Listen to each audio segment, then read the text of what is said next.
Do Democrats really care about black people?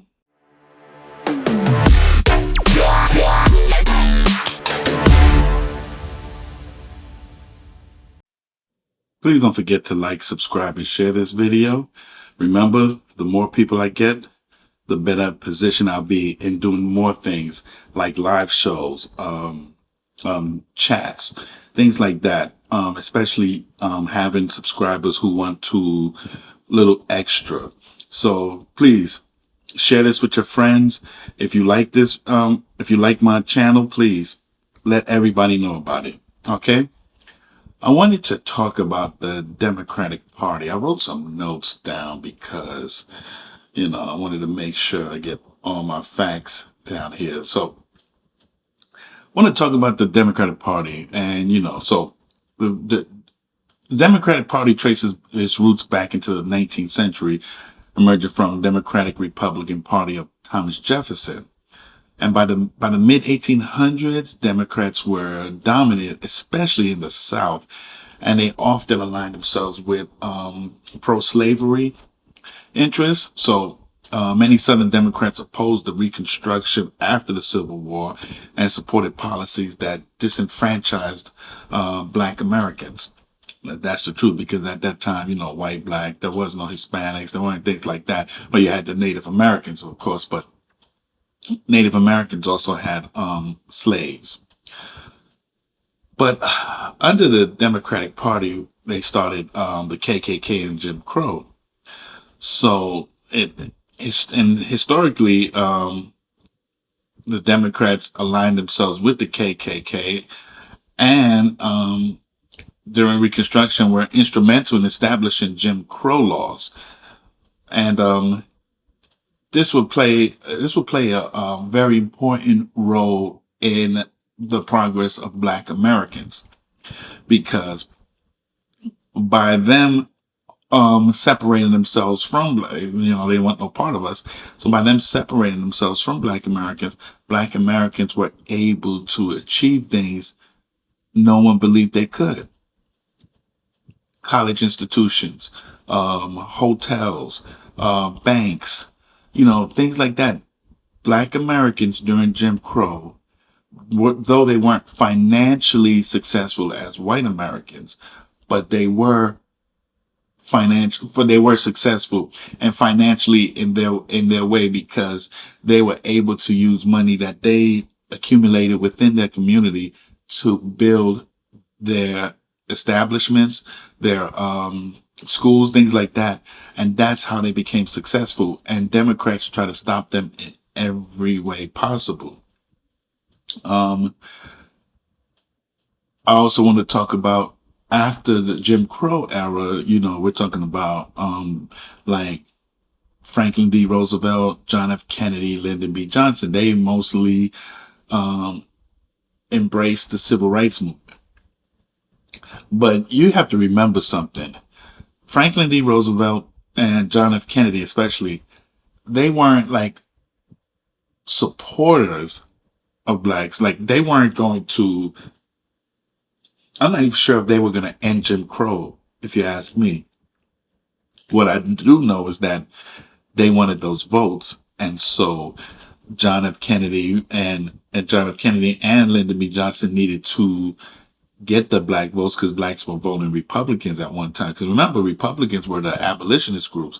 They were against slavery, and they mostly supported the civil rights movement.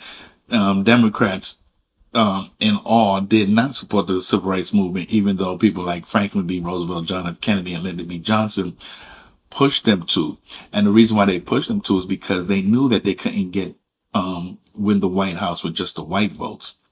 They needed those black votes so that they can, get ahead of the Republican Party. So with that being said, I'm going to read something here. The welfare program. The expansion of welfare programs, especially under Johnson's Great Society, was a hallmark of modern liberalism.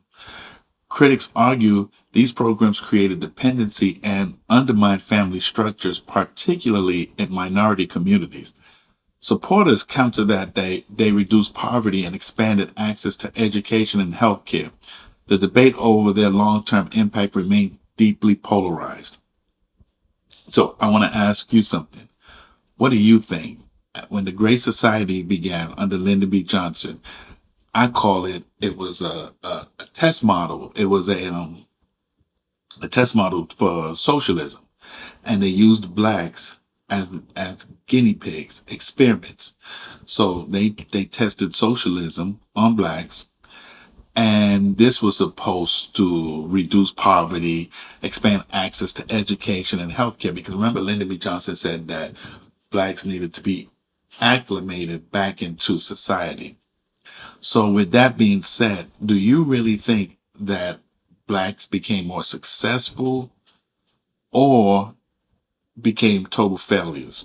Me personally, financially, blacks became a little more successful because we got football players, basketball players, actors and actresses and rappers, singers, things like that.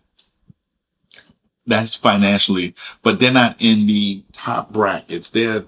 You might have a few blacks that's billionaires, but mostly blacks are here in the millionaire spots.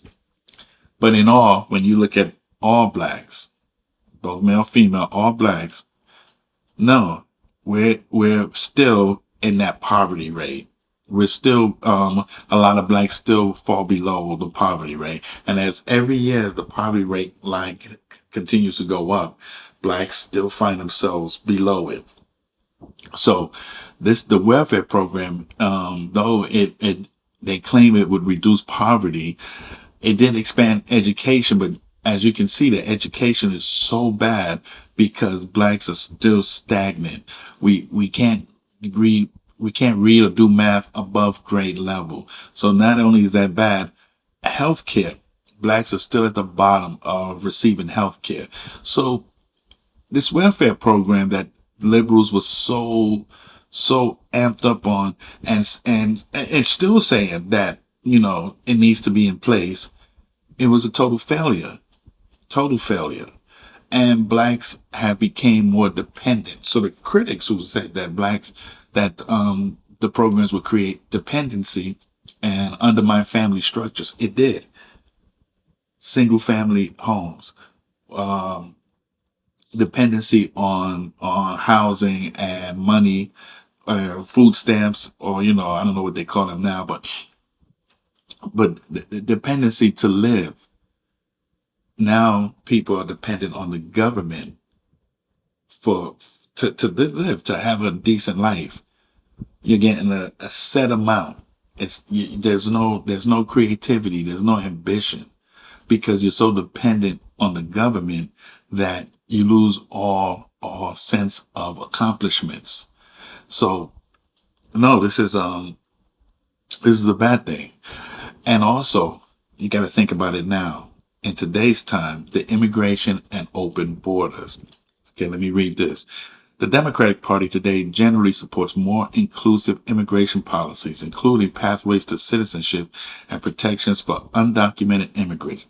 However, the term open borders is often used rhetorically. No major Democratic leader has advocated for completely unrestricted immigration. The party's stance reflects a broader tension between national security and humanitarian values. So I read that for a reason. I want you to see how Democrats are playing a thin line and what they support. So they do support open borders. Hillary Clinton said so herself. So they do support it. They throw in the national security and they came up with some immigration policy that they said was gonna fix everything. But you got to understand the plan. So blacks are gonna fall fourth in population by 2065. So how can if Democrats lose the black vote because for the simple fact they can't get the the votes that they need from blacks, but they can't rely on them anymore, then they're going to have to rely once again mostly on Hispanics and then the Asian Americans. So So by them allowing more Hispanics to pour into this country, that would build their base so that they can get more, that the Democrats can still stay in power. This is all about power. This is all about control. And blacks blacks in America, especially these politicians, don't seem to realize that since Lyndon B. Johnson started the Great Society, they have set us up for total failure. And it's been proven since it started. And couple that with the extreme feminist group, we've all but lost. Because the extreme feminist group doesn't dictate. Like Hispanics still follow that hierarchy. Like I talk about the hierarchy where it's the husband, the wife, and the children. And but whites are finding themselves like blacks. They finding themselves where the extreme feminist group now have, the men that was the hierarchy, the men now fallen. So, I think the Democrats have really done a number to this country, and sad to say, we allowed it to happen. And if we don't get our act together, I don't know what to say, but we're gonna see more problems here in this country and probably around the world. I know the UK, they follow a similar path like the Americans. And the UK is starting to find some problems. Look, they just elected a Muslim. Well, he just won the primary. He's Muslim and he's a socialist. And he wants to tax the rich. Like, tax them because he wants to give free daycare, free everything. You have to ask yourself, you want to give free stuff to people, somebody has to pay for it. And it will be rich, the middle class, those people that pay taxes. He's going to charge them an arm and a leg. So when you charge them out the bazooka, what's next? These people are going to leave. These businesses are going to leave. I remember, and this is once again Democrats. I remember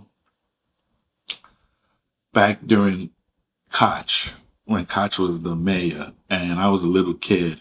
And I remember going through, I was young, I probably was young and then going into my teenage years. And I remember, the city was a total nightmare from the 70s and into the 80s. The city was a total nightmare. There was no business down on Times Square. You know what was on Times Square? A lot of porn sites. There was gay porn sites, straight. It didn't matter. The homeless people were all over the place, taking a dump on the ground right in front of you. There was no excitement. There was nothing because it was so bad. The crime, the drugs, it was ridiculous. And the police had no control. These people took over Times Square. Downtown was just a mess.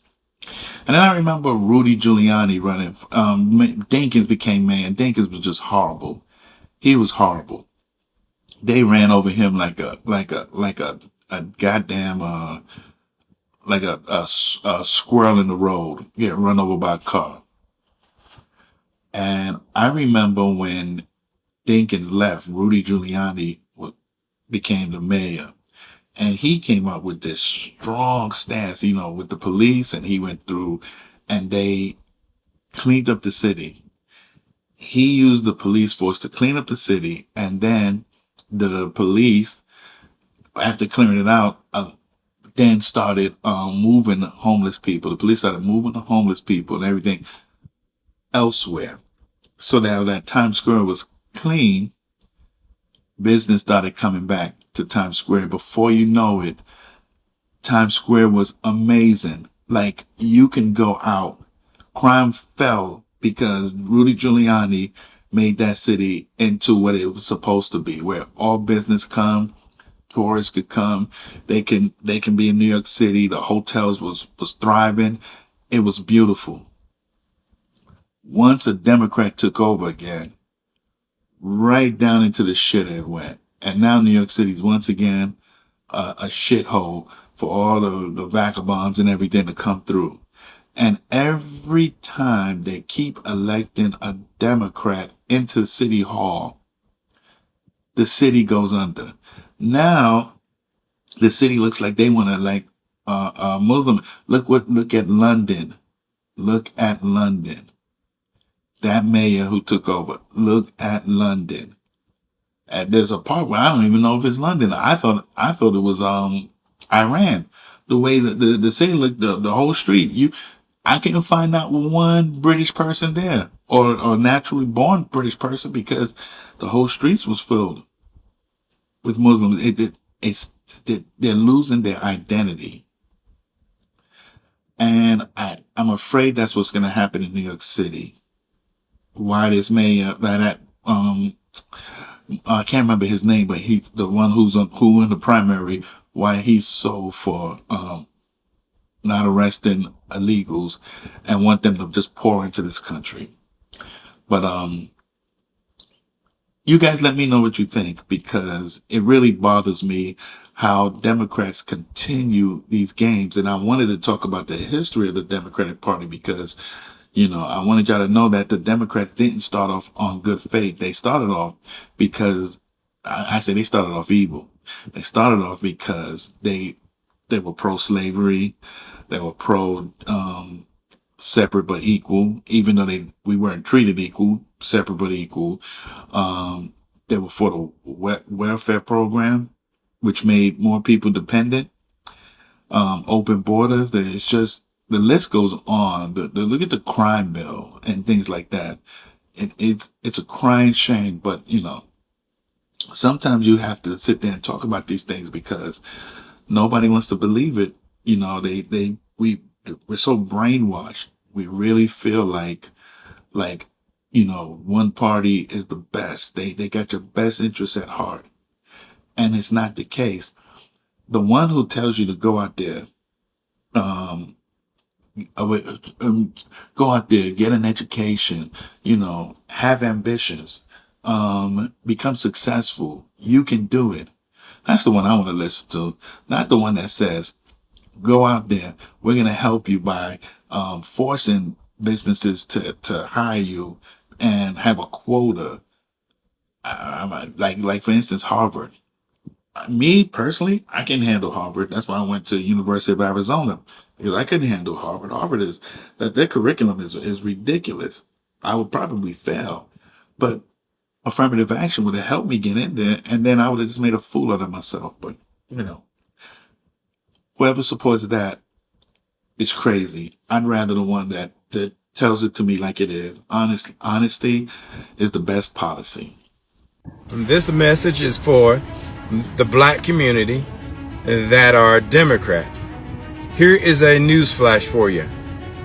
You are no longer needed by the Democratic Party. I repeat that. You are no longer needed by the Democratic Party. You're not coming in every single day as an illegal. You're not coming in as an illegal immigrant. Your population does not grow. Your population is stagnant at 13% of our population here in the United States. But let me tell you who is growing and what community is growing and nationality of people is growing in this country. The illegals. See, the illegals are coming in every day. And the Democrats realize, let's spend our time now on the illegals, which you can see they're doing in California, because the illegals will be the new voting base for the Democratic Party, because blacks are just not, you're killing your babies. Yes, you're killing your babies. But the illegals are coming in by the thousands. And the Democrats realize, if we can get them to vote without an ID, they become our citizens. They become our constituents. They will be the dominant voting base of the Democratic Party. So you black people out there who think you still have the clout like before, no, you don't. They're only using you to stir shit up because you're so damn emotional over words. You trigger so easily.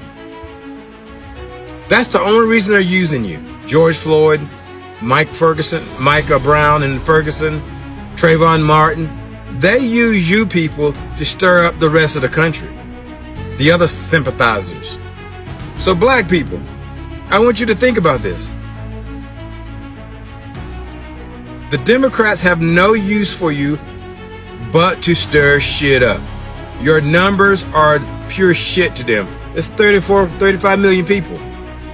Hispanics, 55 million people in this country, and still growing. So before you start standing up for the Democrats, you need to learn your position of power. And right now, the illegals have it and you don't. So before the next time, before you start rioting in this country, maybe you should think about who are you rioting for, rather than why you should not be rioting at all. The racism coming from the Democratic Party is sickening and pathetic. They claim to fight for minorities, but what they're doing is pushing victimhood. They don't want equality. They want division. They want control. They will use race to do it.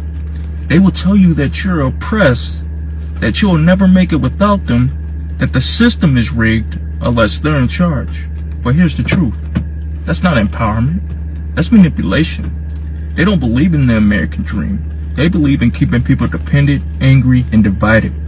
And that moment someone of color thinks for themselves, step out of line, boom, they're called a traitor, an Uncle Tom, or worse. That's not progress. That's racism in disguise. We need to wake up. We're not victims. We're Americans. And we don't need politicians to tell us our worth. It's time to stand for truth, not narratives, unity, not division. Teach strength, teach greatness, not hate. God bless. Black America is absolutely shameless. First of all, look at the approval rating of the Democratic Party right now. This was released 3 days ago. The Democratic Party reached an all-time low in popularity. Okay? 27% of those polled said they have a positive view of the party. Only 7% said it's a very positive view. CNN's latest poll also found that the Democratic Party's favorability rating among Americans is now at just 29%. That means, and we're still looking at least 85% of black Americans who are going hard for the Democratic Party. That means that if black America makes up 13% of the country, let's just assume that means that black America makes up 13% of those polled as well. You're not even carrying, black America is not even carrying the party anymore.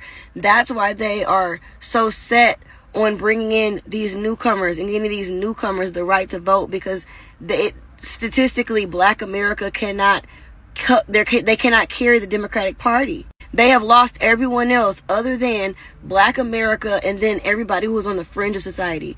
Gender confused people who still put their sexual preference over the economy, their sexual preference over war and peace, their sexual preference over education. They vote with their genitalia. So you have black America, and then people who are concerned with their citizenship status, and then people who still vote with their genitalia, all on one side, and they cannot carry this Democratic Party. Black America is so embarrassing right now. Like, talk about losing in a major way, but being so obtuse and so blind to it. How can the majority of an entire ethnicity, an entire ethnic group here in this country be for one party, one political party, and that political party is losing so aggressively? That means that ethnic group serves no purpose to that political party. They don't care about us. And y'all have got to understand that. They have no reason to care about us. We're not serving them. We're not doing what we were supposed to do. They're replacing us. And y'all still don't get that. So you can hear from some people that the Democratic Party is not the party that you think they are. They made, especially for the black community, they made them more dependent on the government, welfare, just housing, and lack of education. It seemed like Democrats do not want you to get the education that we all need. It seemed like they dumb us down. And for some reason, black people love to be dumbed down because we accept everything they say. And then when things don't go our way, we tend to blame the white man. And the funny part is when you see when you see Democrats, especially white Democrats, the first thing they do is blame the white man. So it's funny. And you hear them in the streets, old white man, old this, white man that. It's insane. Okay. And I wish black people would wake up, because up till now, we're still dependent on the government. I'm 30 years old, I have 4 kids, and I've been on welfare for 12 years. Some people are on welfare for a short period of time, while others take advantage and are on it for generation after generation. Do you live in government housing? Yes, since I was 18, but they put me out because I didn't report my boyfriend living there with me. Are you employed? No. How do you feel about that? I'm comfortable with it, and I feel like I don't need to look for one because I get a check from the government every month. How much do you collect in benefits? I get $780 in food stamps, $500 in TANF, and I get Medicaid and WIC. So you heard that young lady. She's been on it, I think, since 18 years old. She's 30 years old. She got 4 kids, and she's been on welfare, and she doesn't work or anything like that. So, see, to me, that's a major problem, and it needs to be addressed. Black people need to wake up, along with others. I'm not going to say white people aren't on welfare, or Hispanics or so forth. What I'm just saying is the one who does all the crime, who play victim, is us.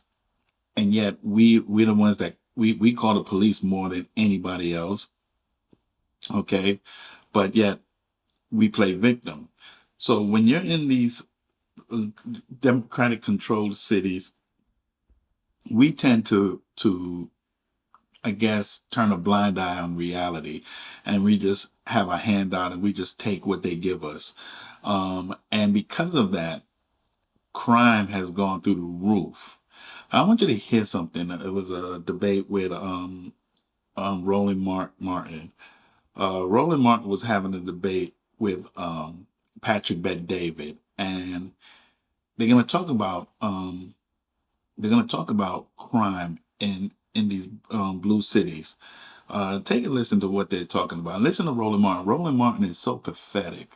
I mean, one of the most pathetic people I've ever seen on TV. I never met him in person, but he is probably the most, I don't know, bought and paid for shill ever. This man will say anything, even though he's 100% wrong, because he lives in a gated community. He's living nice, and he doesn't have to worry about the crime that's going on in the streets. But listen to this debate. It's specifically a lot on the Democratic side. It's specifically. It is a lot on the Democratic side. It is being a Democrat before their country. It is how they vote before America. It is, nope, I'm going to defend this because there's no way these guys going to say anything wrong with defund the police. And that's where you lose credibility. All you have to say is, you have no, I don't acknowledge this, I don't support this. That's all you have to say. You have no credibility on this when you can't even acknowledge what reallocation means. You have no credibility when you can't even define that. When I have actually talked to mayors and city council members, right, and they have walked through how when London Breed, when the policies have destroyed the city. Here you go. We're destroying the cities. Destroying the city. 53 years Democrats have had to vote. When the mayor of San Francisco talked about the mental illness crisis in their particular city, and they said we need to be sending mental health folks out on calls and not always the cops. Now, we've seen numerous examples where that happens. What has actually happened in the last 30 or 40 years in Democrat and Republican cities and states in the country? We've seen a massive cut with mental illness. What is the greatest increase of incidents? Again. No, I'm Spin not. Again. I'm stating fact. Yeah. What you don't like, what you refuse to acknowledge or accept, because you're stuck on Democrats have had it for 53 years. You act as I'm if, asking you. wait, hold up. You act as if in those 53 years, Republicans have never had power.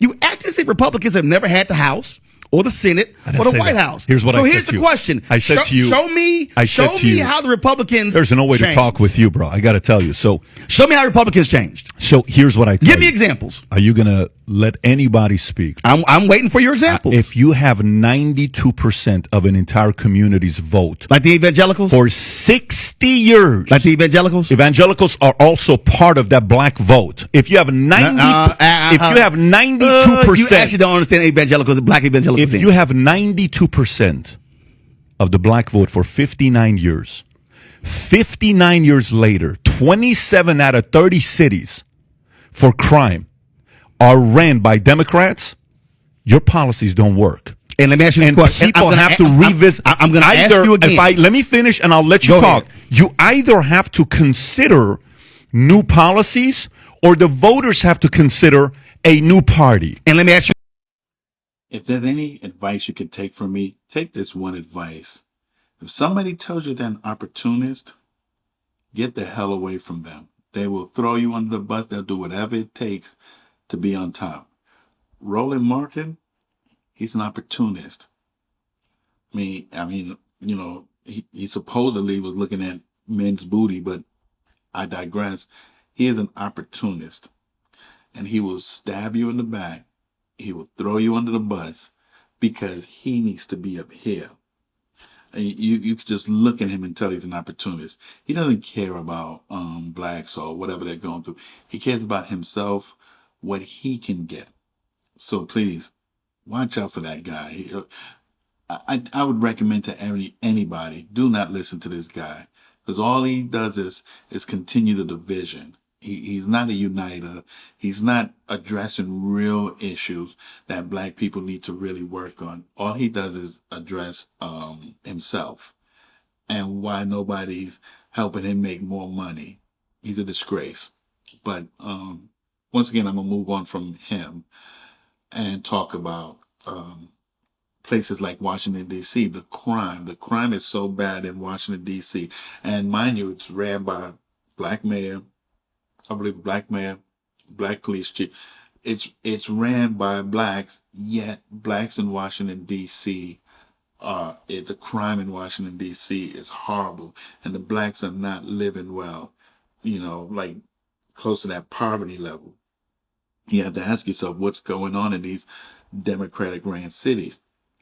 And the president of the United States, President Trump, I guess he's taking action because he's seeing nothing being done from the mayor and her administration. So he's taking action, and they're saying, oh, we're happy to get assistance, but, you know, they need to see the details and so forth. All they're going to do is say this is fascist policies or racism, because that's the one thing we fall onto, racism, and then to get people all scared. You know, it's so sad. For years now, we've been doing stories about the crime in D.C. We've been calling our coverage City Under Siege, and this morning it looks like President Trump wants to do something about that, as he's expected to sign an executive order aimed at cracking down on crime. All right, Melanie Alwick has been covering this all morning long. And Melanie, what are city leaders reacting to this morning? Yeah, very interesting. So as opposed to some of the other executive orders we've seen coming out of the White House, city leaders here say they'd be happy to partner with the federal government, as they've been doing, on some of these quality of life issues. However, they haven't seen the details of the plan just yet.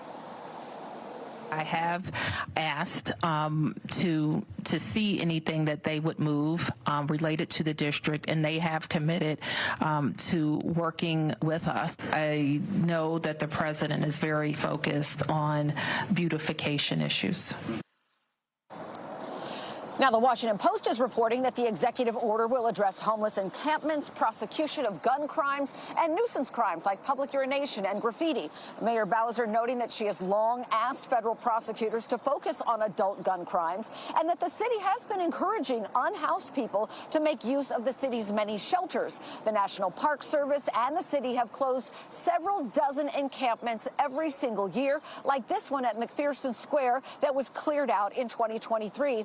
The city city currently has 12 removals and cleanups scheduled just for February and March of this year. And the mayor also mentioned the expanded drug-free zone enforcement that the city has been doing as well as another way of tackling these, as she says, quality of life issues. Last year, violent crime was down in the city 35%, property crimes down 11%, Makia. However, just in the first 6 weeks of this year, homicides have ticked up. So y'all know I always try to come to y'all at least once a month with the crime at a glance. So in DC, homicides is up 21% from last year. Sex abuse is also up 21%. But in there's DC. more. Assault with a dangerous weapon is up 4%. Robbery is up 61% in DC. Violent crime is up 37% in the city. This is an interesting stat. Burglary is down 6% from last year. And y'all know my favorite one that I always say is outrageous. It's motor vehicle theft is up 116. Total crime is up 30% in the city. Now again, this is not to scare you on any measure. It just give you updates on what's going on in the city that the news might not want to tell. So, love to talk about the crime, but I also want to talk about the education system. And you have these unions that's mostly controlled by liberals, and they're making a lot of money. And just the kids are failing badly. And sometimes you have to ask yourself, what is going on? What is going on in these blue cities and states? And I had to look at some videos to see how other people feel about the education system. So I mentioned how I don't ever want to live around a bunch of white liberals again. And I spent most of my life living in Santa Cruz, California, where there is a lot of white liberals. And I have to tell you, those are some of the most racist people in America. White liberals have tried to silence my voice, have tried to get me fired. White liberals have called me racial slurs multiple times. White liberals think black people are a monolith and are only allowed to act a certain way, vote a certain way. White liberals are working to lower the educational standards for black and brown kids, which is hurting them. White liberals want to have a permanent brown underclass to do all of their hard work, all the jobs they don't want to do. So yeah, there's a lot of reasons why I never want to live in a majority white liberal area again. And don't even get me started on COVID.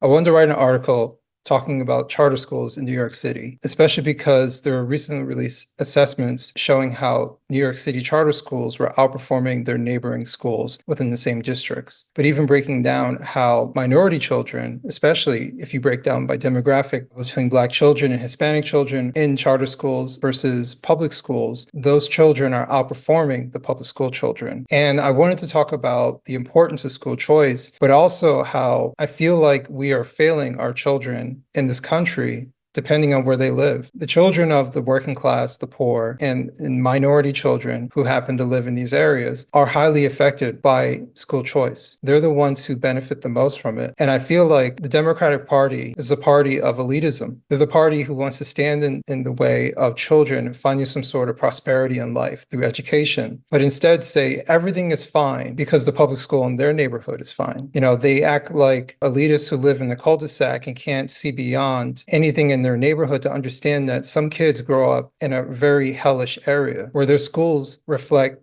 an environment where the government doesn't care. And so that's what their schools look like. And they can't understand what it's like to be a child who goes to school every day and no one cares if you pass or fail because everybody still gets paid. They'll push you along and their graduation rates look incredible, right? But can you read? Can you write? Are you actually prepared for college? No one really cares because these children are just symbols. They're a way to have some college graduate and administration show like they're actually making an impact by forging some numbers. But the impact is on the children who can't succeed afterwards. But everybody cares when those kids who don't get an education somehow rob your store. They assault you, when they take from you, when they take from society, when they end up in jail, we have to pay for them. That's when we care about these kids. I think this is a reality that a lot of people don't want to recognize when it comes to kids in America. We like to say failure is not an option, but when it comes to these kids who live in poor areas, who are struggling, well, failure is okay with them because the kids on the other side of the track who go to the nice schools and nice areas are doing just fine.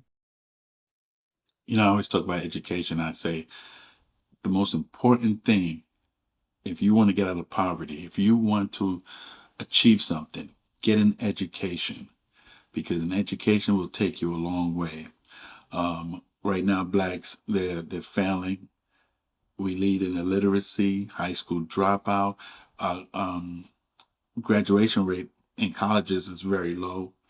Most of us we'll start and then we'll leave and then we'll probably come back.